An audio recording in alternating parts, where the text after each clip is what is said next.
Alors nous sommes aujourd'hui dimanche, on est donc le 29 Tevet, c'est-à-dire la veille de Rosh Chodesh Shevat, et nous sommes arrivés d'Av Kafhet de Gitting, Kafhet, ligne 9, nouvelle Mishnah. Matitin, Hamevi Get, donc la Mishnah nous enseigne si quelqu'un il amène un get, donc de loin, comme d'habitude pour l'amener en Israël, mais le monsieur qui lui a donné le get, il était déjà vieux ou malade. Sachant qu'il doit y avoir quelques jours de voyage pour arriver à destination, donner le guet à sa femme, il peut lui donner, même s'il a voyagé, ça a duré 2, 3, 4 semaines, il lui donne le guet à la femme avec la présomption que le mari est encore vivant. On ne va pas dire peut-être que le mari est déjà mort, et après la mort, il n'y a plus de guet possible. Alors on suppose que le mari est encore vivant, même s'il a laissé vieux ou malade. Ça, c'est la première idée de la Mishnah. Deuxième idée, Bat Israël hanisoa le kohen ve'alach ba'ala lemdinat hayam ochelet betrouma b'achzakat shehu qayam. Deuxième idée de la Mishnah dit que s'il y a une fille d'Israël qui est mariée avec un kohen, comme elle est mariée avec un kohen, elle a le droit de manger la trouma. Mais si le mari meurt et qu'elle n'a pas d'enfant, elle ne peut plus manger la trouma. Or, son mari il est allé en voyage lointain. Eh bien, même si on ne sait pas est-ce qu'il est vivant encore ou mort, elle peut continuer à manger la trouma avec la présomption qu'il est encore vivant. Enfin, troisième idée de la Mishnah,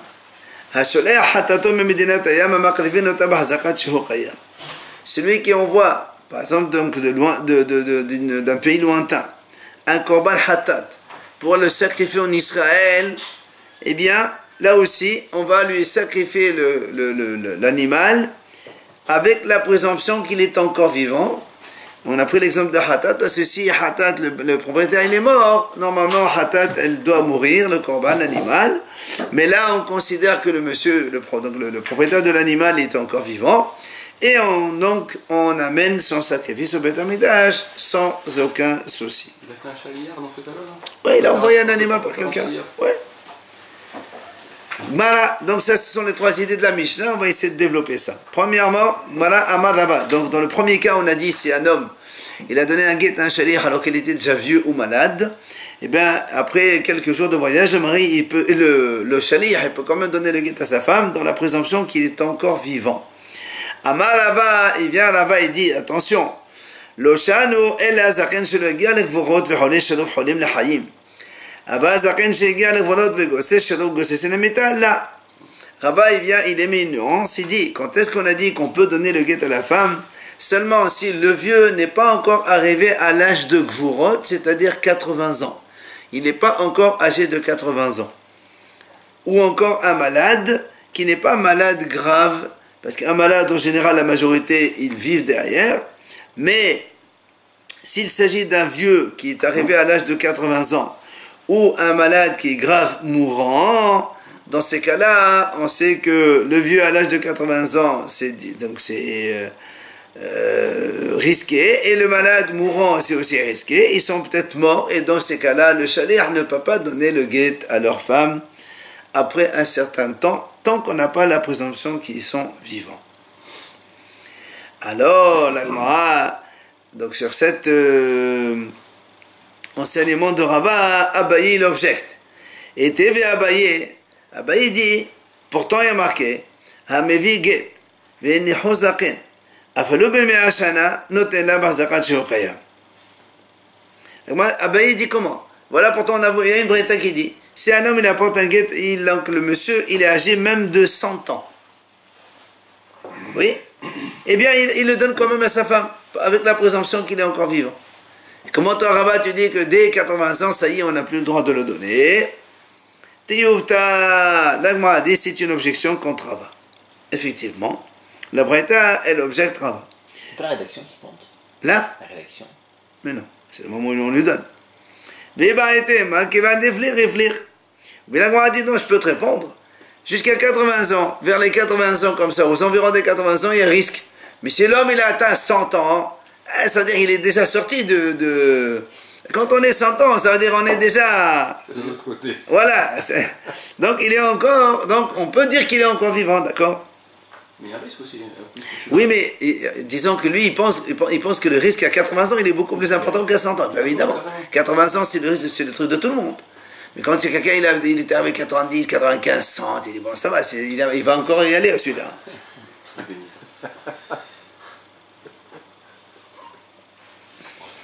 S'accroche. Après, voilà, exactement. Ramele Abaye le Rabba. Abaye, il a objecté contre Rabba. Il lui dit, nous avons vu dans notre Mishnah aujourd'hui,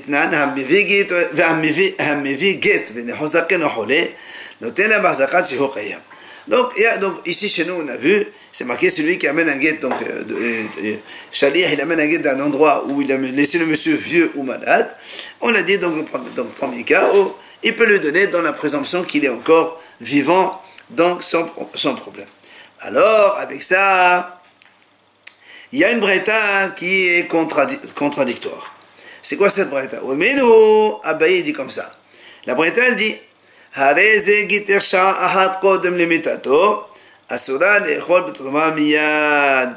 il dit, imaginons, la braïta dit comme ça, c'est un homme, Cohen, marié avec une femme. Il lui donne un guet, il lui dit voilà, ton guet, il est officiel 1 heure avant que lui ne meure. 1 heure avant que lui ne meure, elle est divorcée. C'est pour éviter qu'elle fasse boum. D'accord? Il lui dit comme ça. Là-bas, la braïta dit, cette femme-là, elle ne peut plus manger la trauma immédiatement, à partir du moment. Pourquoi? Parce qu'à chaque moment, on craint peut-être que le monsieur va mourir dans l'heure d'après. Or, qu'est-ce que ça veut dire ça? Ça veut dire on craint que le monsieur il meurt. Alors comment toi tu dis, quand quelqu'un il apporte un guet d'un shaliach, il le donne avec la présomption qu'il est vivant, et là tu me dis, non, il faut craindre peut-être qu'à chaque instant il peut mourir. Parce qu'il a mis une condition. Alors? D'accord, mais justement la condition, on peut mourir chez nous. Alors là aussi, le monsieur quand il a donné le guet, peut-être qu'il est mort entre-temps pendant la semaine ou le mois de voyage que tu as fait, on arrive chez sa femme, il est déjà mort le monsieur, le guet il n'est pas valable. Le téléphone portable. Ça n'existe pas. Ça n'existait pas. C'est peut-être plus grave, non là. Et même, c'est même pas une preuve formelle. Alors, donc la question... En Israël qui mange Trouma, Oui. C'est peut-être plus grave, c'est pour ça qu'ils font détention. Et pourquoi une femme qui n'est pas divorcée, elle pense qu'elle est divorcée, qu'elle se marie, c'est pas plus grave? Et Chétiche, et Mamzer, et compagnie. Donc, une bonne question. Comment chez nous, on ne craint pas qu'il soit mort, et là-bas dans le guet, on dit non, on craint qu'il soit mort, donc elle ne mange pas la trauma. Amalé, alors Rabba il lui répond, il dit, comment tu peux m'objecter un problème de guet avec un problème de trauma? C'est pas du tout la même chose. Pourquoi? Tedoma efsha, guet la efsha. On m'a dit, ça n'a rien à voir. Pourquoi? La trauma c'est quoi? C'est la femme elle mange. Quand le mari il lui dit ça, comme la femme elle peut manger autre chose, c'est pas qu'elle peut pas manger, elle mange pas trauma, elle mange hol. Comme on a un safek, alors on lui dit tu manges pas la trauma, tu peux manger autre chose. Il y a du holin. Mais dans le guet, c'est pas possible de faire ça. Si le mari s'en va et tu dis voilà, un mari il est en Amérique, il envoie un guet à sa femme, tu dis non, tous les maris, tous les messieurs qui envoient des guetimes de loin, la femme elle n'est pas divorcée. Ah bah, tu vas laisser toutes les femmes. Il n'y a plus la notion d'envoyer un guet d'un pays lointain dans ces cas-là, ça marche pas. C'est pour ça dans le guet, c'est pas possible. Alors on reste dans la présomption qu'il est vivant. Mais dans la trauma où la femme elle peut s'en sortir autrement, hein, alors dans le safek on dit elle ne mange pas la trauma. Alors il lui dit si c'est comme ça, dans ces cas-là je t'objecte un sujet de trauma contre un sujet de trauma. Pas comme tu as dit maintenant le guet contre la trauma. Comment? La Mishnah dit Bat Israël Anisoa le Kohen. Une fille d'Israël qui est mariée avec un Kohen, et son mari, il est parti donc lointain. On a dit, elle peut manger la tourma dans la présomption qu'il est encore vivant. Ok? Alors, évidemment, l'objection avec la Braïta.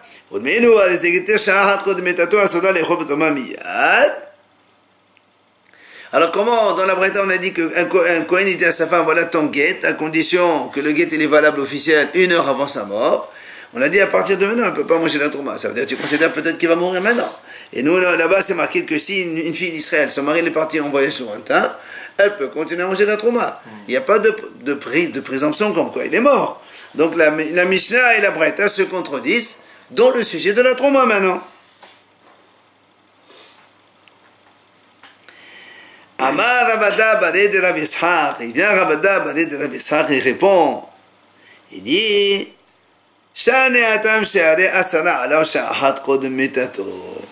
il dit c'est pas pareil. La Braïta et notre Mishnah, c'est pas du tout la même chose. Dans notre Mishnah, le mari, il n'a pas interdit sa femme. Il est parti en voyage.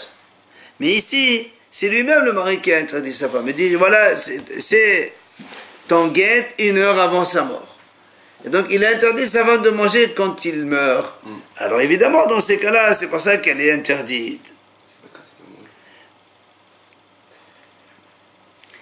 C'est-à-dire, quand un homme y voyage, la Hazaka, c'était encore vivant, mais là, c'est lui-même qui s'y met dans la condition. Tu sais, tu es divorcé 1 heure avant sa mort. Alors, dans ces cas-là, on craint peut-être qu'il va mourir maintenant. C'est différent. C'est lui-même qui interdit, il s'est interdit sur sa femme. Alors, Matkif là, Rapapa, il objecte. Il dit, attends, mais Maïdio, Maïd Bedesha, Dilmaï, Maïta Bedesha. Tu dis que c'est lui qui il s'est interdit à sa femme. Mais qui t'a dit que le mari va mourir avant sa femme? Peut-être que la femme, elle meurt avant, et donc il n'y a pas de guette.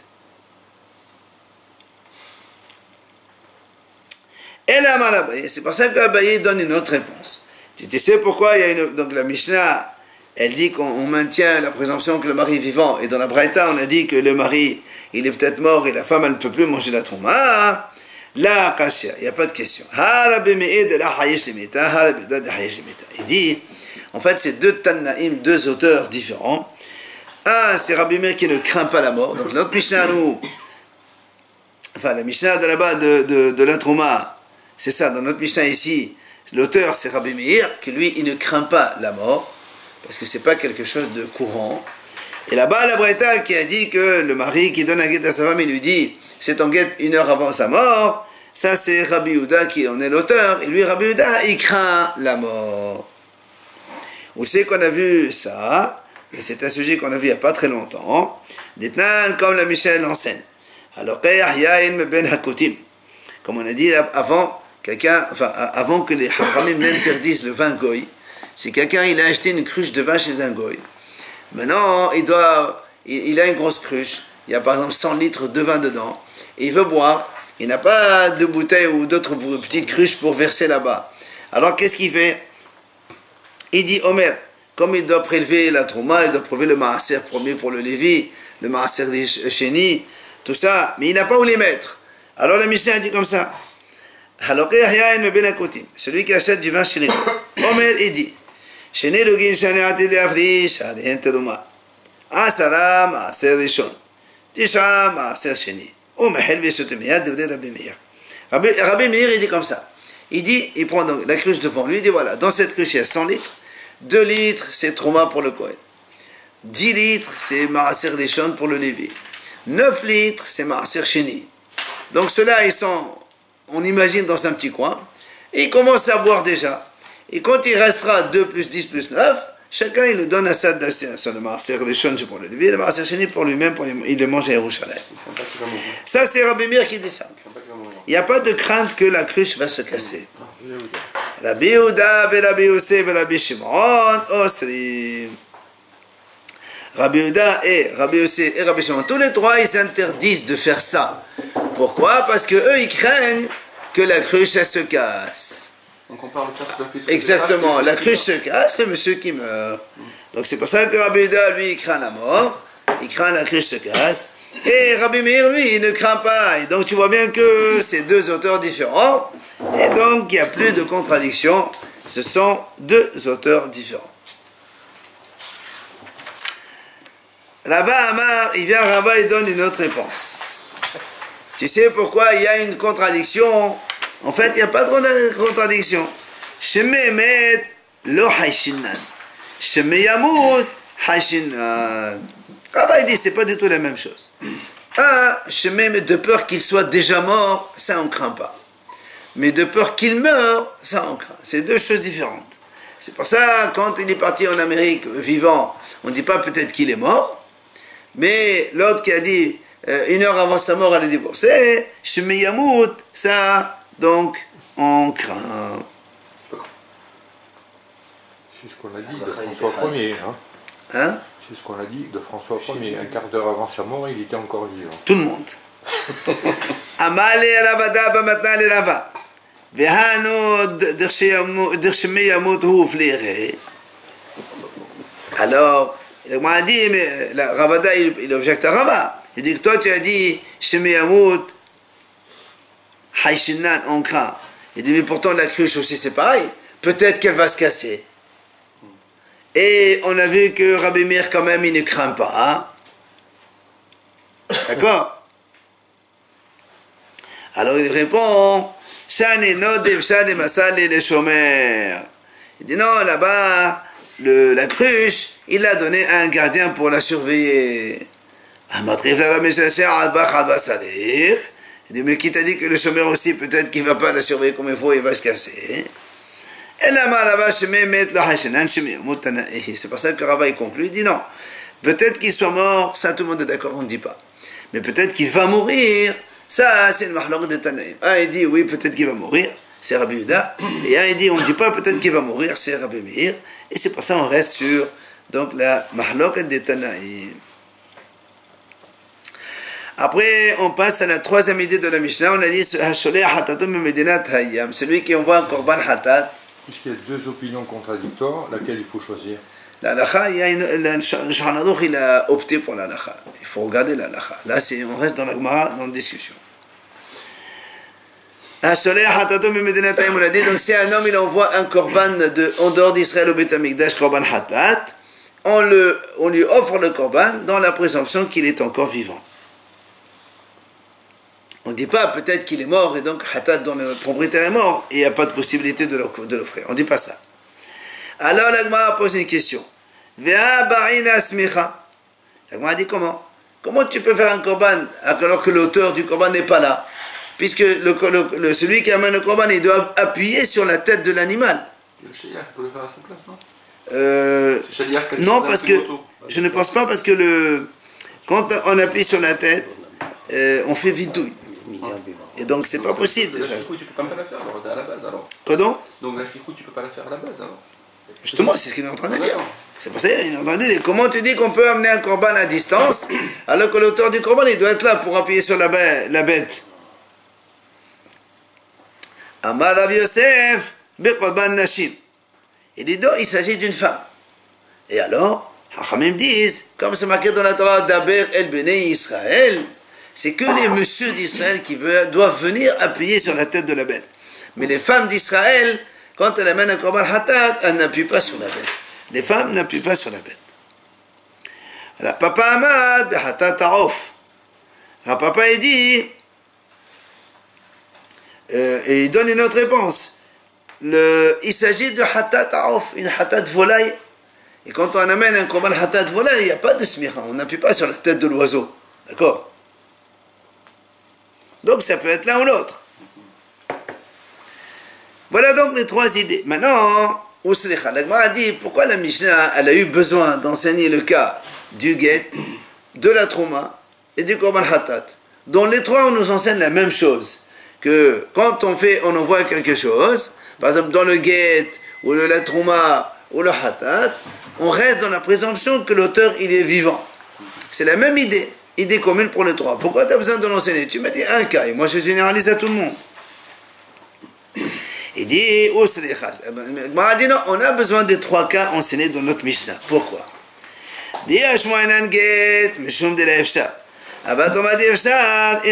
Comme on a expliqué tout à l'heure. Si on n'enseigne que le cas du guet, c'est-à-dire un homme qui envoie un guet, on dit on peut le donner à sa femme même s'il est en dehors, on n'a pas la présomption qu'il soit vivant, et bien il faut considérer qu'il est encore vivant et on le donne. Il dit ça, c'est dans les guettes parce que c'est pas possible de faire autrement, sinon personne n'enverrait un guet de loin. Mais dans la trouma, si on ne te le dit pas, toi tu vas dire, celui qui, une femme mariée avec un Kohen, dont le mari il va aller au Dinatayan en Amérique, j'aurais dit, si on ne me l'a pas dit dans la Mishnah, j'aurais dit que la femme elle ne mange pas la trouma. Pourquoi? Parce qu'elle peut manger autre chose. comme on a dit tout à l'heure. C'est pour ça qu'on a été obligé de te dire, tu sais, même dans le cas de la trouma aussi, la femme, elle peut continuer à manger la trouma. Maintenant, ve'e ashma'anan teruma des emnin de la efshar. Il dit, mais si on t'enseigne que le cas du guet et de la trouma, moi je veux dire, tu sais pourquoi dans ces deux cas-là, on reste avec la présomption que le mari est vivant? Parce que même dans la trouma, des fois, il n'y a pas de possibilité autrement. Exemple d'Irachi, imaginons que la femme elle est pauvre. Elle n'a pas d'argent. Donc elle ne peut se nourrir que de trouma. Alors comment elle fait? Si le mari il est parti, là aussi comment on fait? Hein? C'est pour ça qu'il dit non. Mais ce qui n'est pas le cas de hatata'of. Une femme qui apporte un korban de loin. Nous, tu as dit, bon, on n'a pas besoin qu'elle soit là, d'accord? Mais donc, si la Mishnah ne te l'enseigne pas, moi j'aurais dit, dans le Safek, fais pas de bêtises. C'est-à-dire, imagine qu'elle soit morte. Tu vas apporter un korban qui n'est plus un korban, tu vas l'amener au Beth Amikdash. J'aurais dit non. C'est pour ça que la Mishnah elle a été obligée de me le dire. Oui, on a besoin que la Mishnah t'enseigne que même dans ce cas où la femme elle envoie un korban hatat volaille, oiseau, eh bien tu peux l'offrir avec la présomption qu'elle est encore vivante. Maintenant, la Mishnah enseigne. Nouvelle Mishnah. Shosha devarim amar Rabbi Elazar ben Parta lefnei chachamim v'qiyimu et devarav.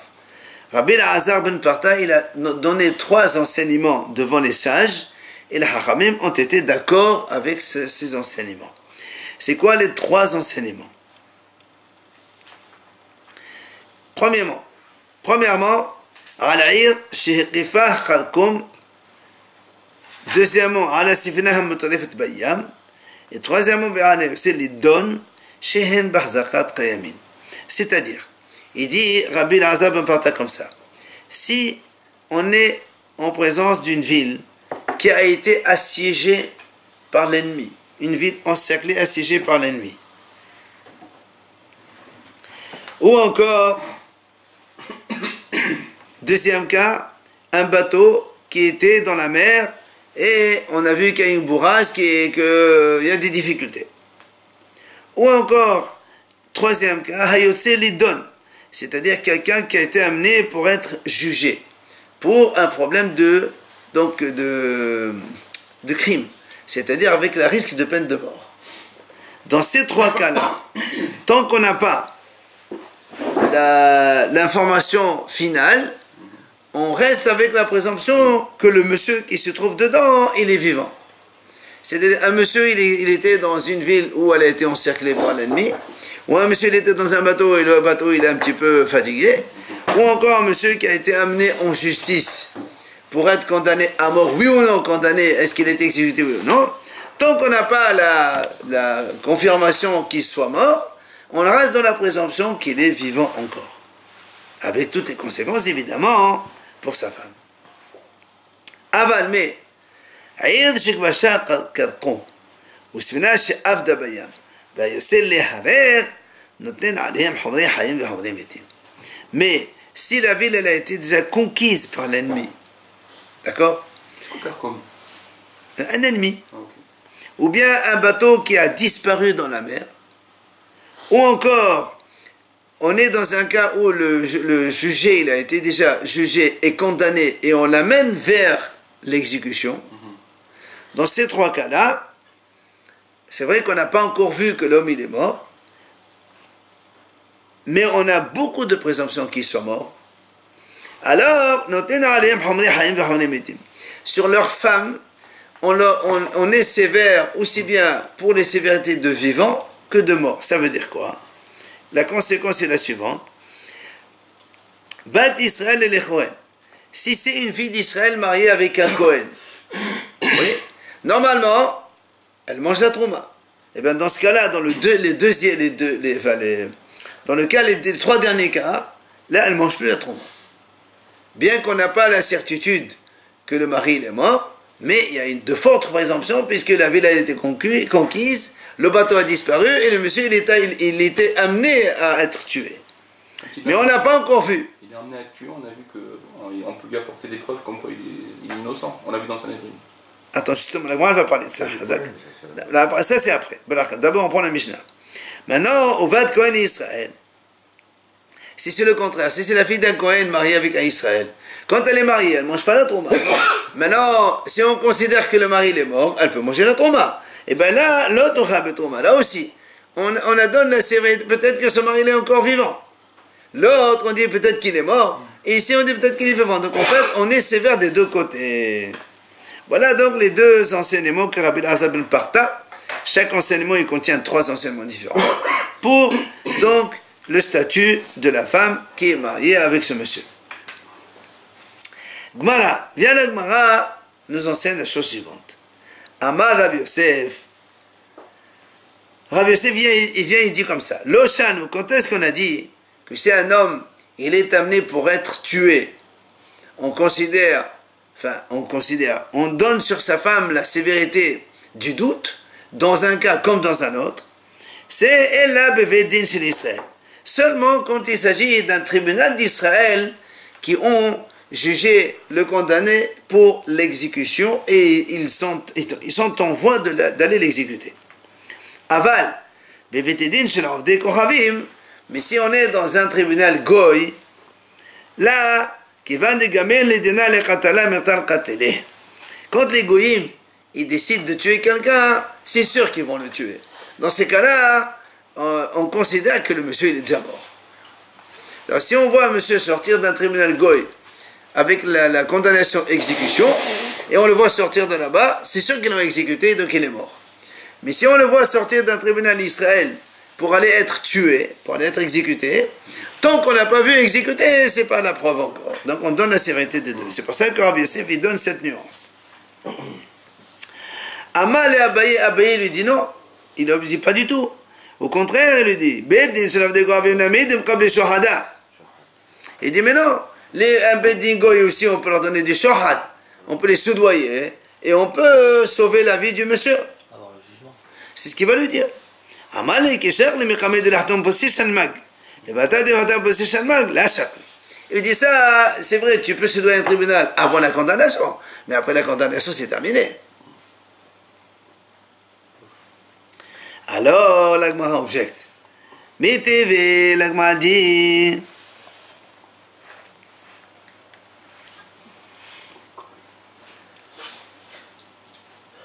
Kol makom shi'amdu shnai. ויאמרו מעידים אנות איש פלוני שנעמדנו בבית דינו של פלוני ופלוני ופלוני עדיו הדזה הרך. l'Agmara dit comme ça, c'est marqué dans Masechet Makot. Bet, c'est dans Sanhedrin et Makot. Il dit comme ça, tout endroit, dans tous les cas où il y a deux témoins, ils viennent témoigner, ils disent, nous témoignons sur ce monsieur-là. Par exemple, ils sont à Marseille. Donc, ils viennent devant le tribunal de Marseille, ils disent, nous sommes témoins que ce monsieur, il a été condamné dans le tribunal de Paris, et voilà, tel monsieur sont ses témoins, comme quoi il doit être tué, ce monsieur. D'accord? Alors là-bas, c'est marqué, des Yaharek. Alors il faut le tuer. Alors qu'est-ce qu'on voit ici? Qu'est-ce qu'on voit ici? Même dans un Bedin Israël, même dans un Bedin, n'oublions pas, Rav Yosef, qu'est-ce qu'il a dit tout à l'heure? Il a dit quand est-ce qu'on a dit qu'on reste encore dans le doute? C'est quand il y a dans le Bedin d'Israël. Pourquoi? Ramim dit, dans le Bedin d'Israël, nous on a appris dans Sanhedrin justement, que quand même donc sur le chemin, depuis le tribunal jusqu'à la chambre d'exécution, enfin la pièce où on va le tuer là-bas, si quelqu'un y trouve une faveur, on remet le jugement, on essaie de discuter encore. C'est pour ça qu'on dit que celui qui va être tué, on n'est pas sûr qu'il a été tué à la fin. C'est pas comme chez les goyim, tu as fini, il a exécuté, c'est l'exécution. Alors c'est pour ça que moi lui objecte, il dit pourtant voilà on a vu un cas où c'est marqué. Imagine 2 témoins ils viennent, ils disent voilà nous on était témoins dans le tribunal de Paris là-bas où ce monsieur-là il a été donc jugé, condamné à l'exécution avec ces 2 témoins. Enfin tout. Et la Gemara dit là-bas, alors le tribunal de Marseille ils peuvent le tuer. Donc tu vois bien que même s'il sort d'un tribunal d'Israël, on le tue. Les témoins, peut-être c'est justement après qu'il a emmené, qui dit ça. Alors, à ce Non, témoins, c'est les témoins qui l'ont condamné, justement. C'est les témoins qui l'ont condamné. Alors, donc tu vois bien que même en sortant d'un tribunal d'Israël, quelqu'un qui sort pour être tué, on ne dit pas peut-être que sur la route, on lui a trouvé une faveur et on l'a pas tué. Tu dis pas ça? Il aurait été tué depuis longtemps. Hein? Il aurait été tué depuis Paris. Très bien. Mais le problème c'est quoi? C'est que nous on est en train de dire que quelqu'un qui sort d'un tribunal d'Israël, même s'il est sur le chemin, c'est pas sûr qu'il soit mort. Alors pourquoi ici on dit qu'il faut le tuer? Qui t'a dit? Peut-être qu'eux ils l'ont vu avec la peine d'exécution. Mais peut-être que sur le chemin il y a eu un retournement. Alors la Gemara a dit, Dilma Boré Hassan. La Gemara a dit c'est pas du tout la même chose. Là il s'agit de quelqu'un qui a fui. Et oui, parce que s'il est là à Marseille et qu'elle a été condamnée à mort, qu'est-ce qu'il fait ici? On dit pas qu'il y a quelqu'un, il y a un des juges qui a trouvé quelque chose en sa faveur et qui... Regarde, quand quelqu'un il fuit, ça veut dire qu'il y a un problème. Si on pouvait trouver une faveur, pourquoi tu fuis? Pourquoi il change de ville? Eh oui, c'est ça le problème. Là-bas, c'est différent. S'il est parti dans une autre ville, c'est qu'il est en train de fuir. Alors évidemment, dans ces cas-là, c'est problématique. Et donc, il faut le tuer. Tashma al-Agma dit une autre objection. Shamam bedin s'Israël she'omnim ish pluni met ish pluni nehra. Yassiu et ishto. Mekomat resin shel avdei krovim ish pluni met ish pluni nehra al yassiu et ishto. C'est marqué comme ça. Si un homme, il a entendu dans un tribunal d'Israël qui ont dit c'est tel monsieur il est mort ou tel monsieur il a été tué, il a entendu, c'est marqué comme ça, enfin il a entendu le tribunal d'Israël qui ont dit ça. Avec ce témoignage on peut donc évidemment permettre à sa femme de se marier, parce que si le tribunal il déclare il est mort ou il a été tué, le tribunal d'Israël c'est le tribunal d'Israël. Là c'est une personne qui le dit. Très bien. Donc on s'appuie sur un seul témoin. Pour permettre à une femme de se marier, oui. Maintenant, s'il a entendu dans un tribunal goy que le tribunal goy a dit tel monsieur il est mort, tel monsieur il a été tué, là, on ne permet pas à sa femme de se marier. Alors, 2 secondes. Alors, la Gemara dit, ça veut dire quand on dit il a entendu qu'il est mort ou qu'il a été tué.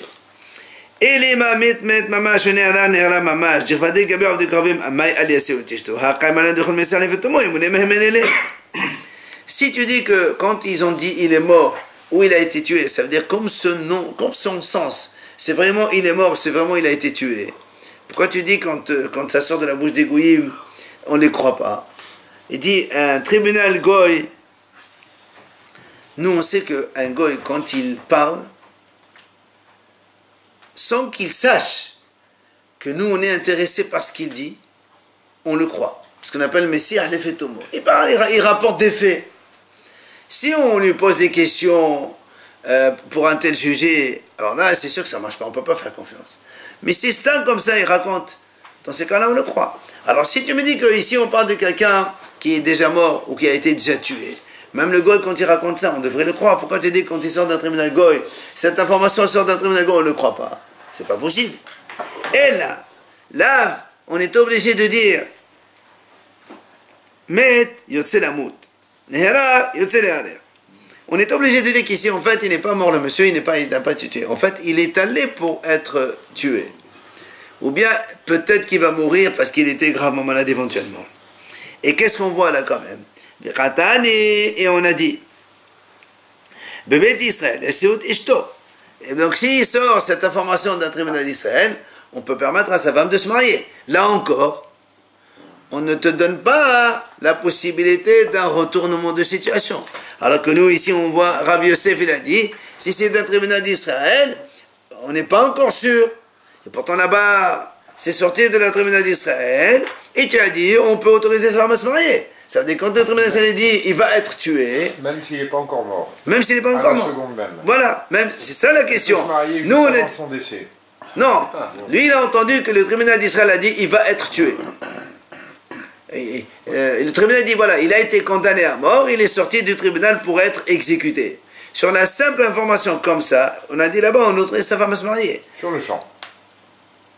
Oui, non, mais ça veut dire, c'est sur ce témoignage, on autorise.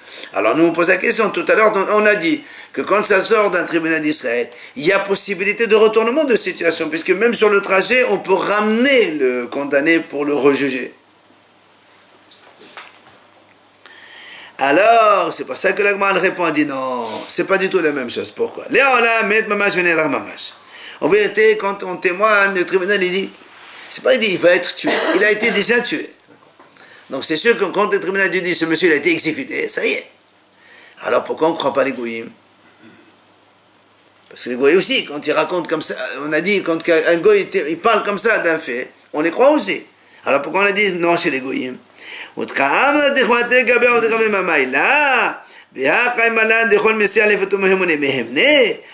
on a dit tout à l'heure que quand un goï parle comme ça de façon innocente, on le croit. Et pourquoi ici tu ne le crois pas?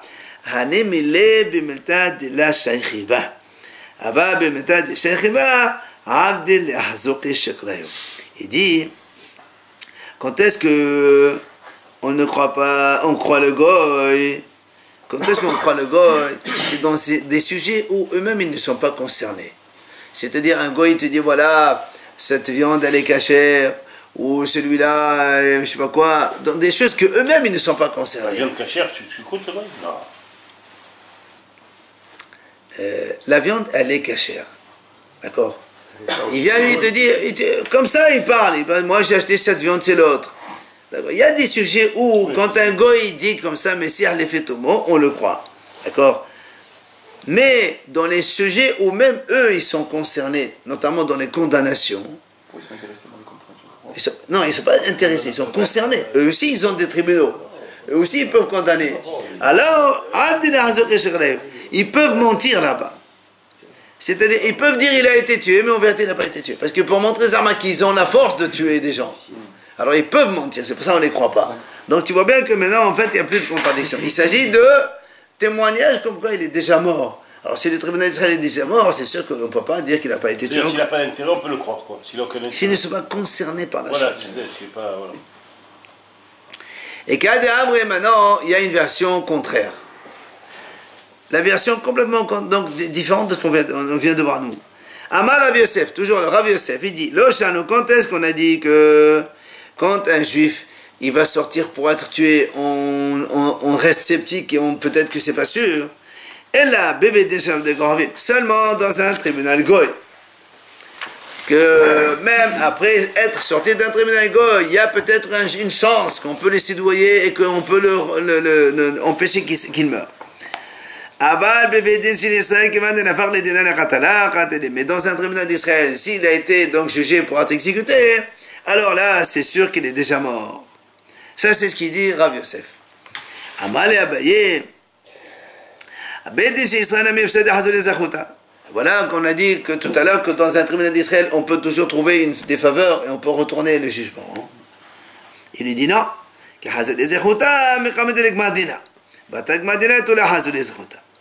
dit non. Quand est-ce qu'on peut trouver des faveurs? C'est avant d'avoir fini le jugement. Mais quand on a fini le jugement, il n'y a plus de zchut. C'est ce qu'il lui répond. Ça veut dire que, ouais, il lui répond comme ça, il dit, donc quand on a condamné, c'est terminé. Quand on le sort pour l'amener pour être tué, ça y est, il est mort. Alors, dans ces cas-là, l'imam essaye à aller. Alors, ce qu'on avait objecté tout à l'heure, maintenant la Gemara va dire, ça aide Rav Yosef, le contraire. Alors, c'est quoi le premier cas, quand on a dit, Kol makom shi'am dushnaim, ve'om nomei demanot ishploni, shenachmad dino bevet ishploni, ufloni aidav, hadizé harer. Rappelez-vous, on a dit tout à l'heure, quand il y a deux messieurs qui viennent dans un tribunal à Marseille, ils disent, ce monsieur, ils témoignent que ce monsieur, il était à Paris, il a été condamné par le tribunal de Paris, voilà les noms de témoins et tout ça, on a dit, on le tue. Donc tu vois bien, c'est la preuve, justement, mais d'abord la Gemara a dit, tu vois bien, ça c'est une preuve qui appuie Rav Yosef, que quand on sort d'un tribunal d'Israël, c'est sûr qu'il faut le tuer. Alors là aussi, la Gemara le repousse, elle dit, non, dis-le Mabodé Archani là-bas, parce qu'il fuit, c'est pour ça qu'on le tue, mais si c'est pas un fuyard, peut-être qu'on dit non. Donc c'est pas, ça appuie pas Rav Yosef. Tashma est la deuxième objection tout à l'heure, maintenant elle devient évidemment un appui pour Rav Yosef. Shama me bedin chez Israël, שהיומרים איש פלוני מת, איש פלוני נהרג, יסיעו את אשתו.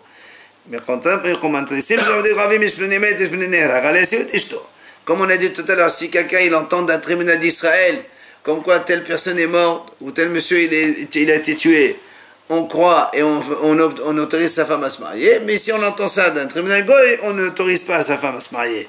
Et là encore, la Gemara pose la question, Maï met o maï nehera. Qu'est-ce que ça veut dire mort? Qu'est-ce que ça veut dire tuer? Si tu dis qu'il est mort déjà ou qu'il a été déjà tué, comme on a dit tout à l'heure, que ce soit d'un tribunal juif ou d'un tribunal goy, un goy quand il parle comme ça, les fait de façon innocente, on le croit. Alors pourquoi tu as dit quand ça sort d'un tribunal goy, on ne marie pas sa femme? Normalement, s'il était déjà tué, c'est sûr qu'on peut marier sa femme. Et là, on est obligé de dire, mais on parle ici de quelqu'un qui est en route pour être tué, d'accord? Et pourtant, et qu'est-ce qu'on a dit?